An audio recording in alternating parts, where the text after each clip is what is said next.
Nandito ako ngayon sa department store. Yan, nandito ako sa Countdown. Ayan, no.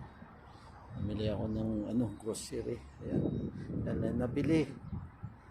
Halagang 27.50 New Zealand dollar. Ano, antay ko pang kasama ko. Hindi pa lumabas. Ayan. Dito ako sa parking area. So, medyo hapon na. Ayan.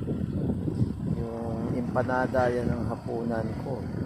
Tapos yung dilata, baong ko bukas. Dahil yung ulam bukas, baka. Hindi muna ako kakain, guys. Ayan. Kasi sumasakit na ang tuhod ng lolo nyo. Yan. Ito na ang buhay rito sa ngayong araw. Hindi malamig. Ano lang ang tempo. Banayad. So, sa mga followers ko at saka subscribers, maraming salamat sa mga nanonood sa aking video. Ayan guys. Nandito ako sa sa may Pono, nag-aantay sa kasamahan ko. Sa kabila naman ay mga gawaan ng sasakyan. Yan. Diyan it all you can dyan sa dulo. Tapos pharmacy. And tapos doon sa kabila yung highway pauwi sa amin. Yan. Wala pang kasama ko, naantay ko pa siya.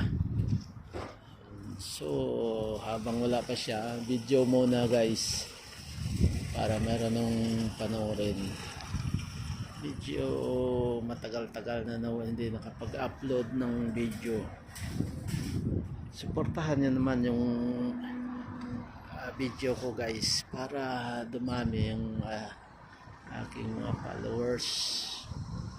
And paki-share na lang at saka like.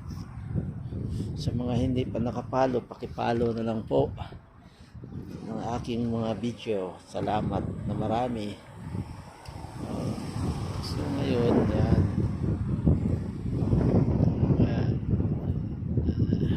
Wala pa rin yung kasama ko dahil doon pa sa loob ng department store. Sa supermarket. And Escape and Catering. Sarado sila ngayon guys.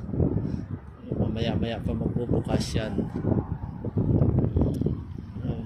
Tsaka dito sa New Zealand medyo tahimik guys. Kakaunti lang yung mga tao na gumagala. Hindi mahilig sa galaan yung mga tao rito. Nasa bahay lang sila. So yan. Ang guys, magandang yan ang KV. Kita mo naka na sila tawag nito. Naka pang sila ng damit na. Yan lang guys.